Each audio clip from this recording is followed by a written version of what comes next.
Presidente, buenos días. Le agradecemos que esté esta mañana con nosotros en este edificio emblemático del Diario El Comercio. Y mi primera pregunta está relacionada con el tema de las vacunas, ¿no? Uno de los anuncios que los peruanos esperábamos con ansias realmente. Este primer bloque lo vamos a dedicar efectivamente a este tema, pero una pregunta directa y sencilla que quería hacerles. ¿Usted se va a poner la vacuna china que llega en las próximas semanas al Perú? ¿Usted se va a poner la vacuna china que viene en las próximas semanas al Perú? Cuando sea necesario, no tengo ningún problema. He sido vacunado desde chico y estoy acostumbrado. Y esta vacuna china es una de las vacunas tradicionales que se hace con un virus atenuado, en el cual tenemos desde 1793, si mal no recuerdo, con la primera experiencia de la vacuna. Es una larga historia de vacunas como estas que son perfectamente seguras. La otra pregunta que quería hacerle sobre el tema de las vacunas, presidente, es ¿qué va a hacer el gobierno frente a este discurso antivacunas que parece estar creciendo? Lo que vamos a hacer con la colaboración de todos los medios de comunicación son campañas para informar que las vacunas son seguras, son necesarias, no solamente para nosotros mismos y las personas que nos rodean, sino para toda la ciudadanía. Vacunarse no es solamente algo de precaución personal, sino es una responsabilidad social. Fernando, por favor. ¿Usted ha participado personalmente para reforzar las negociaciones de la vacuna? Porque respecto a la vacuna de Sinopharm, es una vacuna bastante cara, ciertamente que el precio no es el mayor problema. Pero le pregunto si usted ha participado porque eso podría implicar que de pronto hay alguna relación que va más allá de lo comercial, compra vacunas con el gobierno chino. ¿Hay ese componente de relación? Bueno, sí, no, en toda negociación de esta naturaleza, y más aún en medio de la pandemia, hay un componente comercial, un componente económico, un componente de salud y un componente político. Y el presidente participa a nivel del componente político. No tengo ningún problema en decir que hemos dirigido, tuve la oportunidad de dirigirle una carta al presidente Xi Jinping, a quien conocí en una de las reuniones que tuvimos virtuales de la Alianza para el Pacífico, y recibimos una respuesta muy amable en el sentido de pensar, por ejemplo, que este año estamos celebrando 50 años de las relaciones diplomáticas entre Perú y China. Y por lo tanto hay toda una buena voluntad. Pero la negociación, y esto hay que ser muy claros, yo reconozco el enorme esfuerzo que ha hecho el equipo de negociación, y que lo que hemos podido hacer desde que estamos en el gobierno es darle una orientación, escucharlos en mayor detalle, influir en algunos temas específicos de negociación, mantener las relaciones abiertas con todo. Y la tarea del presidente es básicamente esa, la negociación de día a día, la manejan la Cancillería, la maneja el Ministerio de Salud, que son las personas especializadas, por supuesto informando al presidente de manera continua.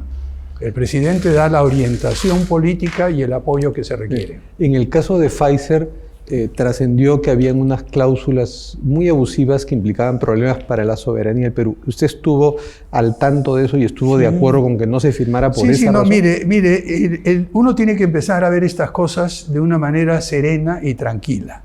Yo no usaría la palabra abusivas en el sentido tradicional. Uno tiene que entender cuál es la situación de la empresa farmacéutica con quien está negociando y por qué hace las cosas. La mayoría de las empresas farmacéuticas tienen que tomar precauciones contra cualquier juicio en contra por un efecto secundario que pueda derivarse de la vacuna.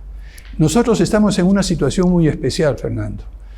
Nunca en la historia se había desarrollado una vacuna que va a emplearse masivamente en menos de un año. Las vacunas toman entre 5 y 10 años en desarrollarse. ¿Por qué? Porque hay una serie de pasos establecidos en los cuales se espera a veces un año, a veces 2 años, para ver si surge algún efecto secundario. Y solo una vez que se tiene la seguridad completa, se aprueban las vacunas. Y eso ha sido la historia en general de las vacunas, pero esta es una situación de emergencia.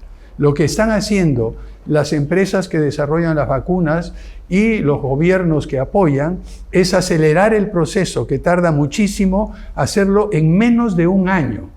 Esto ha obligado a comprimir los tiempos, hacer cosas en paralelo, y ciertamente no hay 2 o 3 años que uno espera para ver si hay algún efecto secundario. Termino diciendo que las empresas quieren protegerse contra eso. Entonces, si uno entiende la lógica de ellos, uno sabe por qué lo hacen y hasta dónde puede uno ceder o no. En el caso de Pfizer, simplemente el tipo de condiciones que planteaban, no solamente a nosotros, sino a otros países, nos parecían excesivas e innecesarias. Ahora, la vacuna no es el único plan, por supuesto, contra el embate terrible que puede tener una segunda ola. Y mientras la vacuna es efectiva van a pasar muchas semanas. Entonces, ¿hay algún plan para emplear recursos extraordinarios y ampliar la atención hospitalaria? Hay varios planes que ya están en marcha. En primer lugar, esto se ha venido haciendo, por lo menos desde que estoy en el gobierno y con el equipo de gabinete que tenemos trabajando con nosotros, hemos venido ya pensando para digamos, una posible segunda ola con el virus tradicional, el que ya teníamos. Y había una serie de medidas que ya se estaban tomando en cuenta. Lo que se ha hecho es reforzar esas medidas. Por ejemplo, normalmente toma unas semanas, 2 a 3 semanas, desde que se aprueba el presupuesto y empieza a estar vigente a partir del 1 de enero, y en el momento en el cual se desagrega el presupuesto. Si usted es el ministro de Salud, tiene que ir al Ministerio de Economía y Finanzas y decirle: me dieron esto para inversión, por favor desagréguemelo como partidas para yo poder empezar a utilizarlo. Y eso toma cierto tiempo. Lo que hemos hecho en este caso es asegurarnos que los recursos que ya estaban asignados al Ministerio de Salud puedan desembolsarse muchísimo más rápido. Entonces, la ministra de Salud y sus representantes y el Ministerio de Economía están abriendo ese paquete mucho más rápido, de tal forma de poder comprar ventiladores, de poder comprar camas UCI, de poder contratar personal adicional. Eso es una de las cosas que estamos haciendo. En segundo lugar, como ustedes ya saben muy bien, la pandemia no es uniforme en todo el Perú. Nuestro país es un país muy heterogéneo, muy distinto, con climas, hasta culturas y maneras de ser muy diferentes. Por lo tanto, lo que estamos viendo es cómo en ciertas regiones, en ciertos momentos, se requiere más atención que en otras. Y la estrategia que estamos planteando precisamente para el tema de camas UCI, pero no solo camas UCI, sino camas de hospital en general, y también para todos los equipos auxiliares, por ejemplo, provisión de oxígeno, provisión de monitores para ver la condición de la persona que está enferma, y lo más complicado, le digo, provisión de médicos especialistas internistas. No tenemos suficientes médicos internistas. Por lo tanto, lo que ha tenido que hacer el Ministerio de Salud es organizar un esquema en el cual hay un médico internista en jefe, que es el que debería, si tuviéramos muchos, podríamos poner uno en cada cama casi. Pero ese médico internista supervisa a otros 2 médicos, que a su vez supervisan a otros 3 o 4, y de tal manera, con un especialista de altísimo nivel, logramos dar el servicio que se requiere. Pero todo esto son medidas que se van tomando desde el Ministerio de Salud, informando al gabinete e informando al presidente. Presidente, sí. Pero permítame una petición. Sí, claro. Si usted enfrenta en estos momentos, está hablando ya de un rebrote y tiene que elegir entre economía y salud, ¿cómo va a tomar sus decisiones? No es necesario elegir entre economía y salud, en primer lugar. Lo que estamos haciendo es una cosa que nos ha tomado un poco de tiempo, y se lo voy a decir con toda claridad, incluso no creo que sea una infidencia contarles algunas de las discusiones que hemos tenido en el gabinete. Cuando empezamos a ver este tema del rebrote, una de las preocupaciones es saber qué tipo de medidas podemos poner en práctica, ¿no? Entonces escuché a todos los ministros y básicamente lo que les planteé al final de escuchar a todos los ministros, la perspectiva de economía, la perspectiva de turismo, la perspectiva de salud, la perspectiva de educación, la perspectiva del interior, de defensa, lo que le dije: miren, vamos a hacer una cosa. ¿Por qué no nos sentamos 6 o 7 ministros que han tenido una experiencia directa con esto, y por favor salgan un rato de la reunión de gabinete y en 3 o 4 horas nos traen las lecciones aprendidas durante 9 meses de pandemia? ¿Qué cosa ha funcionado y qué no ha funcionado? Y lo que no quisiera es que cada uno me diga la cosa por separado. Lo que quiero es que se pongan de acuerdo, que discuta la ministra de Salud con el ministro de Educación, con el ministro de Economía, con la ministra de Turismo, con el ministro de Producción, y digan en conjunto, mirando todo el paquete, qué es lo que nos proponen como opciones. ¿Y qué le propusieron, Y eso presidente? es lo que hemos hecho. ¿Y qué le propusieron, presidente? Mire, lo que propusieron son 2 o 3 cosas que ya se va a anunciar dentro de muy pronto. En primer lugar, construir una serie de 5 indicadores o 6 indicadores de carácter de salud.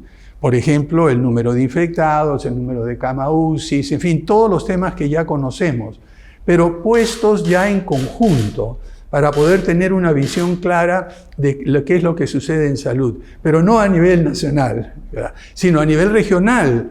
Eso es lo que nos interesa en cada caso determinado. Segundo, ¿cuáles son los indicadores de actividad económica? ¿Cuáles, por ejemplo, es una cosa cualitativa, pero muy difícil, muy importante y a veces difícil de hacer, es cuál es el grado de informalidad que se produce en esa zona? ¿Por qué?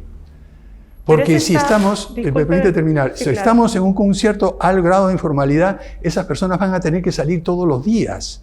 Entonces ahí hay que pensar en algo diferente a un lugar en el cual tenemos un empleo formal, un poco más tradicional. Entonces, resumiendo, lo que estamos haciendo es juntando indicadores económicos, indicadores sociales, indicadores de salud y clasificando a las regiones de acuerdo al grado de, digamos, de peligrosidad que representan.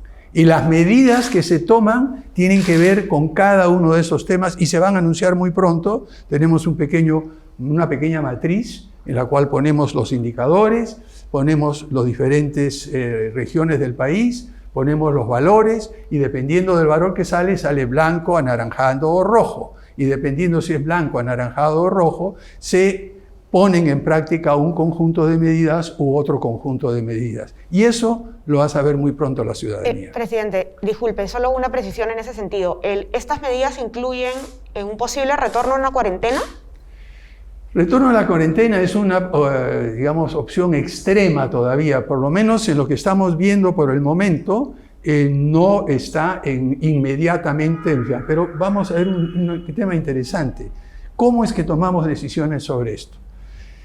Si uno ve que los indicadores a lo largo del tiempo van teniendo una tendencia creciente, es decir, si yo veo 5 o 6 semanas seguidas en cual el conjunto de indicadores va creciendo, es cuestión de preocuparme. Si veo que va por 3 semanas y a la cuarta baja un poco y luego es otra situación. Entonces lo primero que tenemos que ver es el tema de la tendencia y en segundo lugar la pendiente. No es lo mismo que la tendencia sea así o que sea así. Entonces estamos siguiendo eso semana a semana, día a día, incluso en el caso de algunos indicadores en que nos dan, por ejemplo, el número de camas UCI.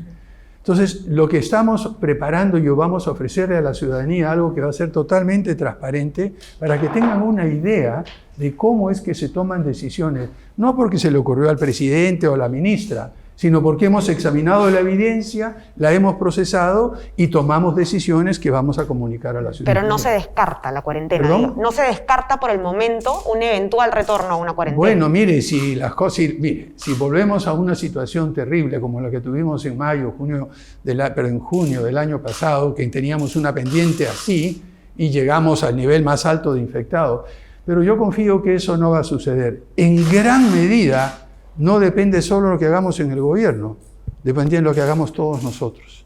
Ese es el tema central que hay que poner sobre el tapete. Estoy seguro que ustedes siguen lo que pasa en otras partes del mundo. Yo lo sigo día a día. Me levanto muy temprano en la mañana, estoy viendo lo que dicen los periódicos en Francia, los periódicos en Inglaterra, lo que sale el Financial Times, el New York Times, todo. Y lo que estamos viendo es una situación en la cual ya se tiene un consenso muy amplio. El principal factor de transmisión es el comportamiento humano. Eso está claro en todas partes. Pero lo que usted nos está diciendo es que están reforzando el nivel de recolección de data y el nivel de recolección de análisis. Pero hay una percepción de que en el momento de la ejecución faltaría una suerte de liderazgo para entrar más rápidamente en la ejecución. No, yo creo que ahí tiene usted razón en que es una percepción, pero no es una realidad, por lo menos en mi gobierno. Las decisiones se toman así, en el momento que hay que tomarlas y muy rápidamente. Tenemos una ministra de Salud que sabe cómo tomar decisiones rápidamente. Y ya que usted marca Fernando. su gobierno, su predecesor nos llama mucho la atención, Martín Vizcarra, porque dijo ahora que las vacunas se deben a él, antes dijo que el retraso se debía al Congreso, ahora recomienda ivermectina. Y no dejo de pensar en el 15 de noviembre en que nos jugábamos el destino del Perú y del suyo, que el líder de su entonces partido, Julio Guzmán, planteó el retorno de Martín Vizcarra y vimos durante ese día que hubo un comunicado de la bancada morada que negaba esa posibilidad. ¿Usted discrepó con el líder de su partido sobre el retorno de Martín Vizcarra? No, mire, lo que hizo, hay dos perspectivas diferentes que en Jaya, usted que conoce de política lo sabe muy bien. Una cosa es el partido como tal, que está en un proceso y que está a punto de iniciarse electoralmente, y otra cosa es la bancada, que estamos involucrados en negociaciones continuas con otros partidos. No es lo mismo ser un partido fuera del Congreso, que tiene la libertad de plantear muchísimas cosas, que ser el jefe de una bancada en el Congreso, una bancada chica que tiene que negociar continuamente con otras bancadas. Si la perspectiva fuera exactamente igual, sería un milagro, Fernando. Y eso es la única cosa. Pero yo creo que no hay que mirar un poco para atrás. Es una de las cosas que menos, los desafíos que tenemos por delante, le digo, que me quitan el sueño, son lo que va a pasar en la próxima semana, los próximos días, los próximos meses. Pero lo de ahora es que el expresidente Vizcarra se está adjudicando, digamos, el éxito de que hayan llegado las vacunas. ¿Qué puede decir al respecto? Yo no pienso en el señor Vizcarra. No piensa en el señor Vizcarra. Yo pienso en lo que tengo que hacer por ustedes y por todo el resto del país. Le digo que el señor Vizcarra podrá decir lo que quiera. A mí lo que me interesa en este momento es cómo, lo que ustedes han preguntado, cómo aseguramos que lleguen las vacunas. ¿Cómo nos aseguramos de que la logística sea la adecuada? Y le digo, no es nada fácil, es un desafío.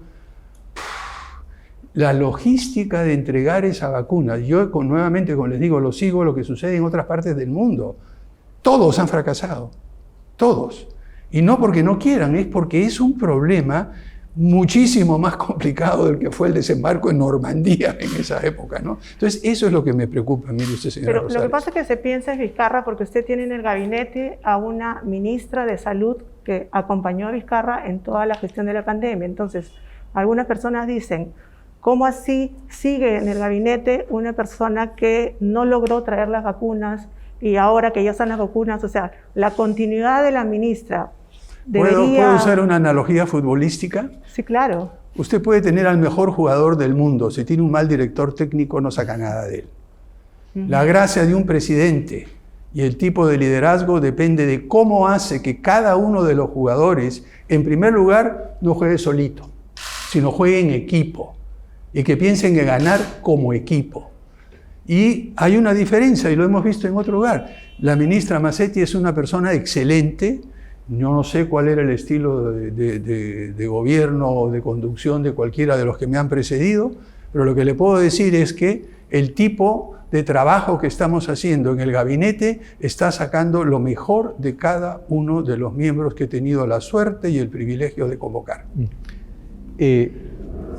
Como nuevo DT, siguiendo la analogía, sin embargo, hay cosas que sí usted tiene que recibir del gobierno anterior. Y uno de ellos son los planes. ¿Los qué, perdón? Los planes. Ya. Y Vizcarra dejó un plan de infraestructura con 52 proyectos prioritarios. ¿Usted ha revisado ese plan? ¿Le ha hecho ajustes? ¿Le ha hecho cambios? ¿Privilegiaría unos proyectos sobre otros? Mire, lo que hemos hecho es lo siguiente en este caso específico, y eso tiene que ver con una de las prioridades de mi gobierno, tiene que ver con el tema de reactivación económica. Y esos proyectos prioritarios son los que van a permitir reactivar la economía. Conocemos la lista de 52 proyectos, pero seamos realistas. Tenemos calendario 7 meses, reales 3. ¿Por qué digo 3? El momento que usted tenga un nuevo Congreso elegido, que va a tener un traslape con el Congreso actual, a ver qué va a suceder políticamente. Ya tendrá el 11 de abril los 2 primeros candidatos, ya sabe, va a empezar una lucha encarnada entre ellos, y segundo, va a empezar una lucha en la cual el gobierno va a ser una especie de objetivo para criticar, para diferenciarse entre ellos y del gobierno, y es natural, así es en la vida política. Si nos ponemos a revisar 52 proyectos, no acabamos ni a fines de... Lo que estamos haciendo, y ya estamos convocando, hemos escogido un número muy pequeño de proyectos que son importantes, que ojalá podamos nosotros reactivar durante el tiempo que estamos. Pero son proyectos muy complejos, muy difíciles, no quisiera dar algunos de los nombres, son emblemáticos en diferentes regiones del país. Y lo que estamos haciendo, están trabados algunos hace 10 años, otros hace 3 o 4. Entonces vamos a hacer un intento de focalizarnos en esos 2 o 3 proyectos que son importantísimos para el país. Y bueno, sí, realmente lo son obvios, si quiere le digo el nombre. Por favor. Ya. Bueno, Majeciguas es uno de ellos, Chavimochi que es otro, Alto Piura es otro. Son 3 proyectos, el Piura tiene más de 10 años, 12 años paralizado. En Chavimochi tenemos el enorme problema de Odebrecht y todo. Quien trate de solucionar eso va a ser o que es corrupto porque le está dejando escaparse a Odebrecht, y por otro lado van a decir no ha hecho nada porque simplemente no pudo resolver el problema. Majeciguas es distinto, había un problema de carácter técnico y un problema que, dicho sea de paso, lo vimos en el Congreso, me tocó desde el Congreso ver un proyecto de ley sobre este tema con uno de los congresistas del Partido Morado. Pero aquí, ¿qué es lo que podemos hacer? Bueno, miren, vamos a hacer una cosa elemental. Si no podemos resolverlo nosotros inmediatamente, veamos si podemos convocar a los mejores especialistas que nos ayuden a buscar una ruta para salir del entrampamiento en que estamos. Entonces estamos pidiendo apoyo a diversos organismos internacionales. Pero, volviendo a su pregunta, pensar que en estos meses vamos a reactivar o elegir o cambiar la prioridad de 52 proyectos de inversión, eso es soñar un poco, ¿no? Yo soy bastante realista, poner los pies en la tierra, don Fernando. Presidente, permítame preguntarle, ¿qué encontró en Palacio? ¿Le dejó alguna bomba el expresidente Vizcarra? No, mire, yo no me pongo a pensar quién dejó qué cosa. En realidad, lo que hemos encontrado es producto de 20 años, 30 años, de no pensar en el país de una manera coherente, de no pensar en el bien común. Entonces, lo que simplemente hicimos es, muy bien, vamos a ver, le debo decir que nos tomó tiempo, no es tan sencillo. Recuerden también que nos tomó 2 semanas hasta que el gabinete fuera confirmado, que tuviera el voto de confianza. Esas 2 semanas no sabíamos si es que íbamos a tener gabinete o no. Aprovechamos el tiempo para ir viendo qué hay, dónde está, cuáles son las áreas prioritarias. Ya desde el Congreso, por lo menos a nivel personal y con algunos asesores cercanos, habíamos visto cuáles eran las prioridades para el país y son las que dije en mi discurso inaugural, ¿no? Pandemia, reactivación económica, todo el tema de educación, el tema de seguridad y el tema clave de elecciones. Porque no nos olvidemos que estamos en medio de un proceso electoral en los cuales inicialmente había 24 candidatos. Al final ustedes probablemente saben mejor que yo cuántos quedan, porque no sé cuándo. Pero en última instancia va a ser un proyecto electoral muy reñido. Recuerden, en las elecciones para el Congreso de enero pasado, ¿cuál fue el porcentaje más alto de votación? El que obtuvo... El que tuvo más porcentaje Acción Popular. 12%, ¿no? Voto disperso. El que nosotros como Partido Morado tuvimos alrededor de 8%. La diferencia, 4 puntos porcentuales, y en el medio había otros 7 partidos. ¿Qué quiero decir con esto? Que las elecciones que se vienen el 11 de abril van a ser muy reñidas. La diferencia entre el primero, el segundo, el tercero y el cuarto va a ser 0.5%, 0.3%. Yo estoy seguro que ustedes, que tienen una experiencia política y de análisis mucho más profunda que la que tengo yo, se dan cuenta de lo que esto puede significar para la pelea de voto a voto, la impugnación de mesa. La diferencia va a ser pocos miles. Vamos a tener una situación muy, muy compleja. Tomando eso como telón de fondo, nosotros somos también conscientes y realistas que lo que tenemos que hacer en mi gobierno tiene que ser algo que sea un acuerdo común, que todos estemos de acuerdo y que no caigamos presa de esas, pugnas legítimas políticas que se van a dar durante el proceso electoral. Presidente, yo le quiero preguntar, quiero pasar a hablar un poco del sector interior que está cobrando un protagonismo sin precedentes en este gobierno. Y el ministro José Eliche ha dicho hace poco que él aún no lidera la policía. Ha reconocido que no lidera la policía. ¿No le parece que estas declaraciones muestran cierta debilidad en el sector? ¿No le preocupa? Miren, tiene que verlas en contexto. No es que no lidera la policía, él la lidera, de hecho, como ministro del Interior. Lo que se encuentra es, nuevamente, me preguntaba qué es lo que se había encontrado. Aquí en la policía tenemos problemas que datan más de 20 o 30 años en términos de prácticas, comportamiento, manera de operar de la policía, que ya la conocemos todas desde hace mucho, mucho tiempo. Lo que él ha explicado con toda claridad, que resolver estos problemas y tomar el control como nos gustaría hacerlo, va a tomar tiempo.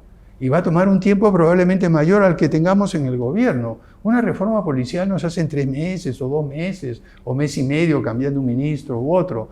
Lo que se hace es cambiando la cultura de la policía. Y recuerden, nosotros aún estamos viviendo los efectos de la unificación de las 3 ramas de la policía que hizo Alan García hace más de 25 años. Todavía dentro de la policía, estas rivalidades entre la Guardia Republicana, la Policía de Investigación y todo eso se siguen dando. Pensar de que en 3 meses, 4 meses o 7 meses vamos a cambiar todo eso, no solamente es iluso, sino contraproducente. Lo que estamos haciendo y lo que está haciendo el ministro del Interior es escoger aquellos temas puntuales que son urgentes en el momento y que podemos resolver, al mismo tiempo que construyendo sobre lo que ya se hizo en términos de reforma policial, la comisión que se armó hace casi 20 años, 18 años, cómo podemos en poco tiempo dejar unas opciones y una posible hoja de ruta para el siguiente gobierno. Y aquí quisiera aprovechar, porque las preguntas que ustedes están haciendo me parecen muy importantes, pero hay algo subyacente. Y lo que está subyacente es qué es lo que puede dejar mi gobierno al próximo gobierno. Porque no vamos a poder resolver todos estos problemas, ni los 54 proyectos, ni la reforma de la policía. Lo que queremos hacer en algunos campos específicos, como la pandemia y la atención de salud, hitos, hechos, logros que le permitan al siguiente gobierno realmente dar un salto significativo. En algunas otras áreas, como esta de la policía, recoger la información, plantearla y decir, estas son las opciones reales que tengo. En ciencia y tecnología, que es uno de los temas que ustedes saben ha sido de interés particular, esperamos dejar las bases para que el próximo gobierno haga lo que hemos querido hacer desde hace 50 años que estoy viendo este tema en nuestro país. Dar un salto cualitativo que nos saque del fondo de la liga de países que invierten en ciencia y tecnología en América Latina, que es una de las regiones que menos invierten, y por lo menos nos pongan el promedio un poquito más. Eso es lo que podemos hacer. Perdóname, Mariana, pero presidente, usted dice que reforma en la policía no puede llevar adelante, pero sacar 18 generales como una de las primeras gestiones del exministro se entendió como un intento de reforma policial. ¿Se arrepiente de eso? Perdón, no le escuché muy bien con la máquina. Lo que pasa es que uno de los primeros actos de su gobierno fue pasar al retiro a 18 generales. Y se entendió como una reforma. ¿Se arrepiente de eso? Más que una reforma, eso es simplemente crearnos las condiciones para poder hacer lo que usted decía. Por lo menos tener el mínimo de control y la confianza que necesitamos en la policía. Pero eso no es una reforma, ¿no? Nadie pretende que sacar a 18 generales sea una reforma, ni mucho menos. De esos, recuerdan, ustedes lo han escrito, ¿cuántos generales habían sido repuestos después de haber sido sacados? ¿Cuántos generales tenían investigaciones por corrupción? ¿Cuántos generales tenían problemas con las... Lo que hicimos fue, en ese momento, de una manera muy clara, decir, ¿cómo podemos tener el mínimo de confianza que necesita mi gobierno, que necesita mi ministro del Interior para dirigir la policía con un mínimo de solvencia? Y si toda esta lista de gente no nos da la confianza, no nos queda otra que llegar a que nos da la confianza. Punto. Ahora, quizás en ese momento usted no pudo prever las consecuencias, la inestabilidad que iba a traer esta decisión. Mirando hacia atrás, ¿cree que quizás se pudo tomar una medida alterna, no necesariamente una medida tan polémica? No. Aquí no, mirando atrás no hay nada. No. En primer lugar, no exageremos las consecuencias de esto. Es decir, esto se ha hecho anteriormente en la policía, es perfectamente legal, es perfectamente constitucional, es una renovación extraordinaria que está claramente identificada en la Constitución que es posible. O sea que aquí no hay un problema de inconstitucionalidad ni de eso, ni nada, seamos claros. En segundo lugar, yo estoy absolutamente convencido que había que hacer eso y que fue lo correcto y lo necesario y lo volvería a hacer en ese momento, en esas circunstancias. Lo que no previmos fue algunos tipos de reacciones diferentes, de otra naturaleza, que no tienen que ver nada con la policía, sino tienen que ver con cuestiones políticas, que tienen que ver con el voto de confianza que se le daba al gabinete. No nos engañemos. Okay. Es decir, no, en la parte de policía y todo eso tengo perfectamente claro. Señor José Hélice es una persona de absoluta integridad, conocimiento perfecto de todas las leyes, ha sido el secretario de presidencia de gobierno durante el gobierno de Valentín Paniagua, es una persona que ha sido oficial mayor del Congreso, conoce perfectamente lo que es y no es posible hacer de acuerdo a la Constitución y está actuando de esa manera y dando un ejemplo de cómo debe comportarse un ministro del Interior asumiendo las responsabilidades que le toca y deslindando aquellas que no le toca.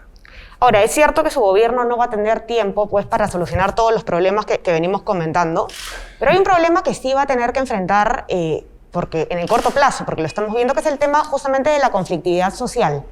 Entonces, lo que quisiéramos saber es cuál es la postura del gobierno claramente acerca de la toma de carreteras como método de protesta. ¿Es un mecanismo legítimo de defensa legal?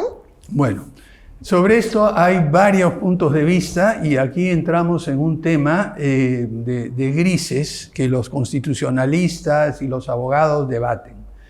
Por ejemplo, se habla de no criminalizar la protesta, y hay un cierto... Por otro punto de vista, no abandonar la majestad del Estado y la posibilidad de ejercer el control. Nosotros tenemos en ese sentido que buscar un camino sensato, intermedio y razonable. Y eso es lo que hemos tratado de hacer en todo momento. No hemos cedido a los cantos de sirena de por un lado ni por otro lado, para usar como, y me lo exigieron, hay que a sangre y fuego, un empresario vino a decirme hay que limpiar todo esto y sacar, bueno, ya conocemos esas posiciones extremas.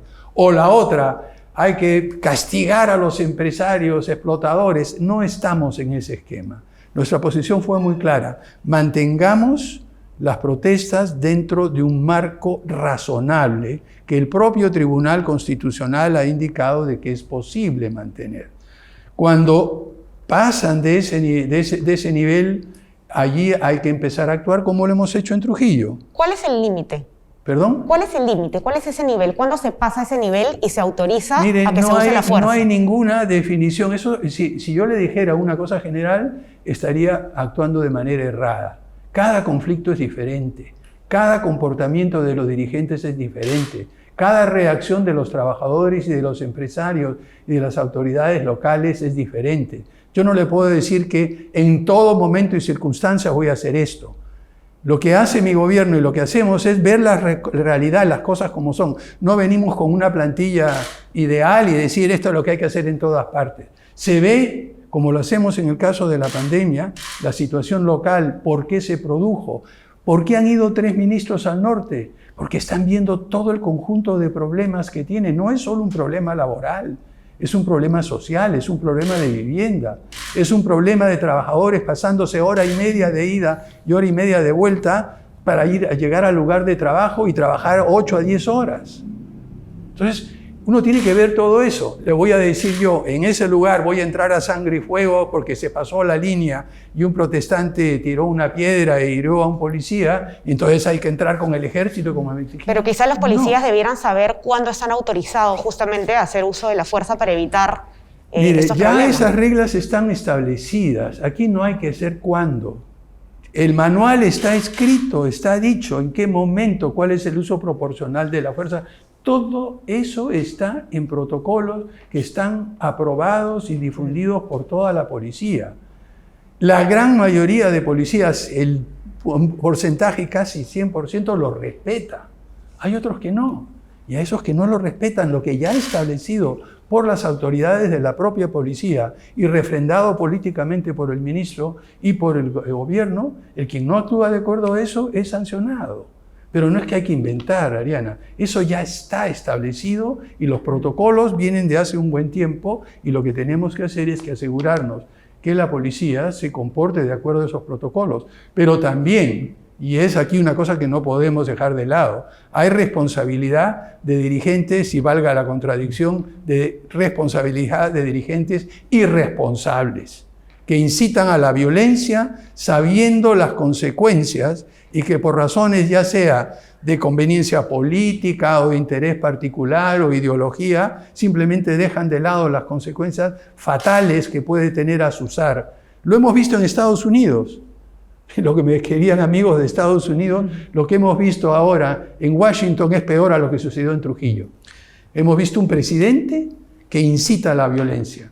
Aquí no hemos tenido eso nunca, pero que nunca lo tengamos. Eso me lleva a pensar, y discúlpeme por una sola vez, volver al 15 de noviembre, hubo la posibilidad, y usted está de acuerdo con ello, que una militante de izquierda como Rocío Silva Santisteban ocupe el sillón que usted está ocupando. No veo... ¿Cómo cree que se hubiera manejado frente a conflictos que la izquierda suele mirarlos de una manera distinta, como usted los está viendo? Yo no especulo sobre eso. Eso ella tendrá que decirlo. Yo no especulo qué hubiera sucedido si es que tal cosa hubiera pasado. Disculpe. Uno actúa en función de las circunstancias y las creencias del momento y las circunstancias políticas en ese instante.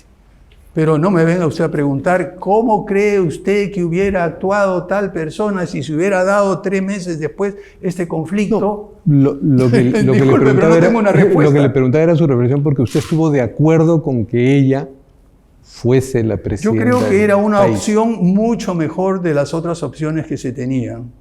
En ese momento, escoja usted o un candidato de Podemos o un candidato como Rocío Silva Santisteban. ¿Qué sucedió al final? Una cosa que yo ni me esperaba. Bueno, salió mi nombre. Pero entonces, en ese momento, entre escoger entre alguien de un partido con esa y otro partido, por favor, ahí lo tenía bastante claro. Eso, y además aprovecho para decirles, alguien me preguntó, ¿cómo ha sido tu año 2020? Bueno, y usted conoce a Ariana porque me entrevistó durante la campaña con los otros candidatos. Yo empecé el 2020 haciendo campaña para ser congresista y miren cómo terminé. Son cosas un poco extrañas en la vida. Nos preguntamos si sabe usted en qué estado están las investigaciones por las muertes de Inti Sotelo y Jack Pintado, ¿no? Usted inaugura su gobierno en un homenaje a estos jóvenes. Correcto. Eso, mire, está ya eso muy avanzado. Una de las cosas que uno aprende ya cuando está en el gobierno mismo es que hay una serie de restricciones y precedentes de carácter legal que hay que tener mucho cuidado en respetar por un lado y no establecer por otro. Que hay convenciones internacionales, que hay acuerdos. Entonces uno puede expresar, como lo hice yo, con toda claridad un deseo y una expresión, en primer lugar, de arrepentimiento y pedir perdón por lo que se hizo. El paso de ese perdón ya a las cosas concretas toma un poquito más de tiempo. Y recuerda, tenemos menos de 2 meses, creo, ya ni me acuerdo cuánto tiempo, porque cada día parece que son una semana con nosotros. Pero eso está en camino. Está en camino en el Ministerio de Justicia, se está avanzando, se ha conversado con los deudos de una manera muy clara y ahí el Estado tiene que reconocer, como lo dije, su responsabilidad. Sí, hay una pregunta que me interesa hacer. Usted es un hombre de planeamiento, usted ha trabajado en la área de planeamiento del Banco Mundial, nada menos, y para planificar se necesita tener gente que piense con uno y por uno. Entonces, aunque no tiene mucho tiempo, nos gustaría saber, y por transparencia saberlo, ¿quiénes son algunos de los que lo están acompañando en esa tarea de pensar país? Bueno, mire, en primer lugar el gabinete. Una de las cosas que los presidentes debemos hacer todo el tiempo es escuchar a nuestros ministros. Entonces, en las sesiones del Consejo de Ministros y en las sesiones que tengo individualmente, a veces por 2, 3 horas, yo escucho sus puntos de vista, sus planteamientos, sus ideas. A veces estoy de acuerdo, a veces estoy en desacuerdo, conversamos y discutimos. Yo creo que el primer conjunto de asesores que tiene que tener un presidente es su primer ministro, su presidente del Consejo de Ministros y su gabinete. Eso es el primero. En segundo lugar, como usted dice, yo tengo una ventaja, creo, ¿no? Es que me he pasado muchos años pensando, no solo en el país y en su futuro, sino también pensando sobre cómo se gestiona con una visión de futuro, con planeamiento estratégico, y lo he hecho en diferentes lugares. Entonces, algo conozco del tema. Y cuando conoce algo del tema, lo que hace es buscar consejos puntuales. Yo llamo a distintas personas, por favor, sobre este tema, qué es lo que me dicen. Por ejemplo, una de las personas, y no hay ningún problema en decirlo, es el señor Max Hernández. Max Hernández, mi colega de Agenda Perú, con el cual hemos visitado todo el país, tiene una perspectiva complementaria, distinta a la mía, una perspectiva que es mucho más centrada en la persona. Yo estoy mucho más centrada en las acciones, en los hechos, todo. Y él es una de las personas clave que me ayudan en ese grupo. En fin, como él, hay muchísimas otras personas algunos que están a tiro de llamada. Trabajando sus con asesores, usted, ¿no? Sus asesores. Los asesores son? puntuales. Bueno, yo tengo, mire, una de las ventajas que tengo es que a mí siempre me ha gustado aprender de los jóvenes. Entonces, mire, tengo un grupo de jóvenes que algunos de ellos han trabajado conmigo 10 años, como Lucía Málaga, que hemos escrito libros juntos, que hemos analizado. O sea, está también Giacomo Ugarelli, un joven especialista en relaciones internacionales que tiene una de las cosas que son más extrañas, que es criterio, capacidad de ver las cosas con calma y mucho criterio, y me hace ver a mí las perspectivas, el punto de vista de una persona de 30 años. ¿Pero alguien del equipo morado, presidente? Del equipo morado, bueno, Giacomo Ugarelli era miembro del Partido Morado. Del Partido Morado solo tengo a Carlomagno Salcedo, que es una persona que conoce muy bien todo el tema parlamentario, todo el tema electoral. Es una persona al dedillo, conoce todos los temas Descarta legales. que sea un gobierno morado, como le dicen mucho. Mira, yo no sé si es un gobierno lila, rosado, cualquier color que quieran ponerle. Aquí lo que no puedo hacer yo ni puede hacer nadie es desligarse las ideas que tiene hace 20 o 30 años, 40 años en términos de visión de país y todo eso. Eso por un tiempo, en mi caso, coincidió con mi participación muy activa en la creación del Partido Morado. Entonces, algunas de esas cosas, por supuesto, que vienen. Pero el Partido Morado ahora es un partido que participa en un proceso electoral.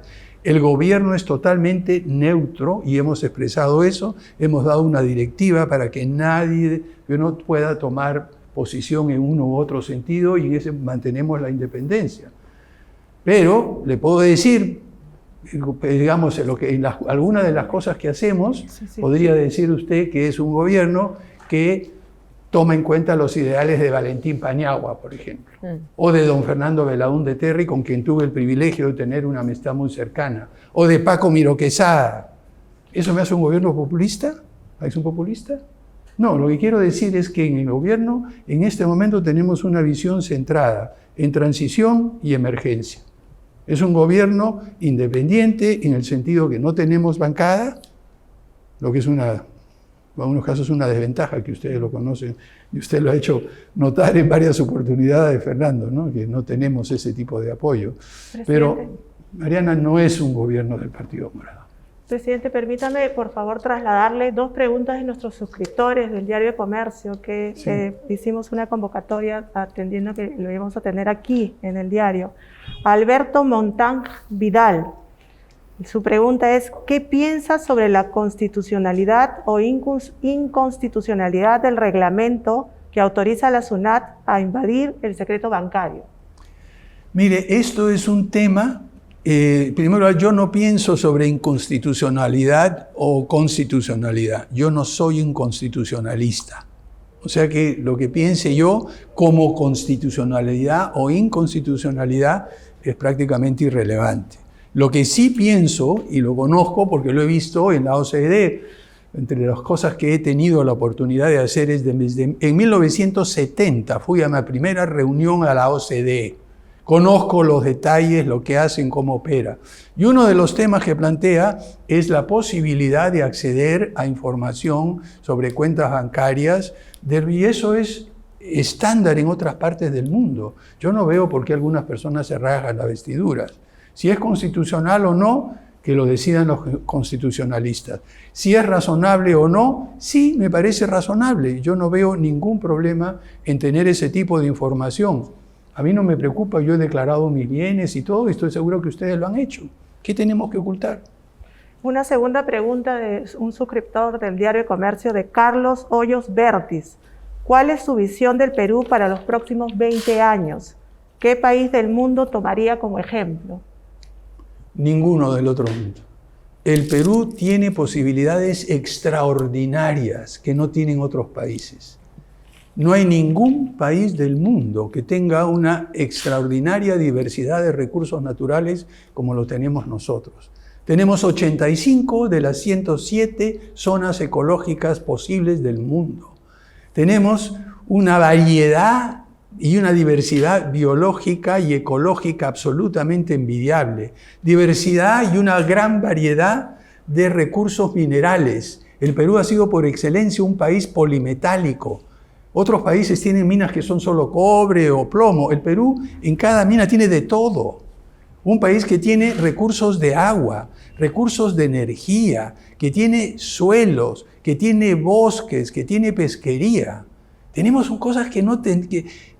Yo que he trabajado en Corea, que he trabajado en Singapur y veo lo que ellos tienen o no tienen, me doy cuenta de la enorme riqueza. La diferencia central está en el talento, está, ¿saben qué?, en la educación y la investigación. El momento que nuestro país en los próximos 20 años pueda unir el conocimiento, estamos entrando a la sociedad del conocimiento y nosotros estamos muy atrasados, muy atrasados, pero tenemos una ventaja. La ventaja de lo que los gringos llaman el latecomer, el que viene después. ¿Por qué? Porque si somos inteligentes podemos aprender de las experiencias de otros, señora Rosales. Y aquellos como yo, que han tenido el privilegio de, por ejemplo, ser presidente del Consejo de Ciencia y Tecnología de Naciones Unidas y haber visto lo que han hecho los rusos, los chinos, los coreanos, los japoneses, los brasileros, los americanos, los canadienses, sabemos lo que se podría hacer en nuestro país desde donde estamos y dar un salto significativo. En 20 años, don Carlos, si el Perú logra unir esa riqueza extraordinaria de recursos naturales con el conocimiento y la educación, no nos gana nadie. No nos gana nadie. Presidente, sus predecesores o están denunciados o presos. ¿Está preparado para esa contingencia?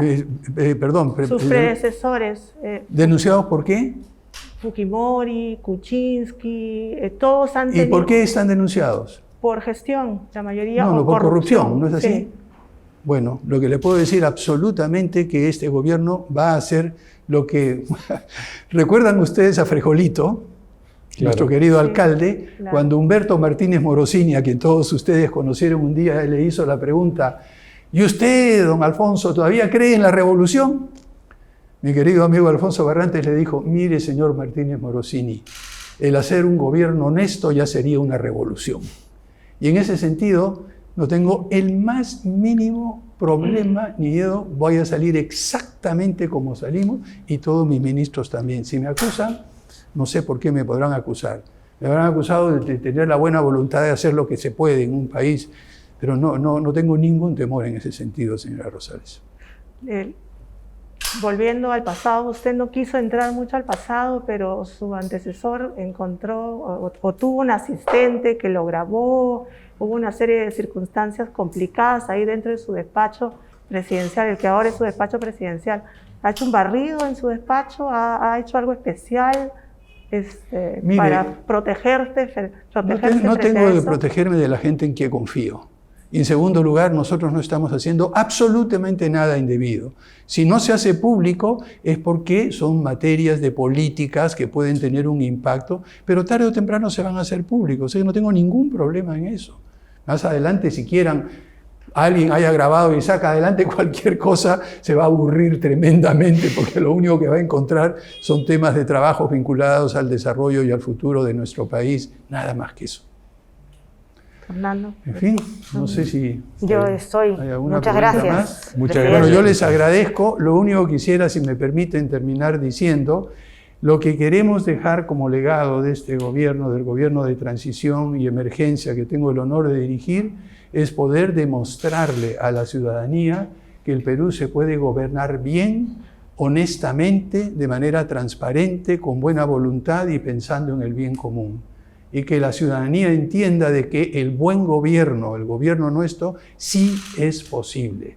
Y que tengan mucho cuidado en el futuro, ya sea 20, 30 años o inmediatamente, en escoger a las personas que sean capaces de gobernar de la manera en que nuestro país se lo merece. Muchísimas gracias, señores. Muchas gracias. Usted, presidente.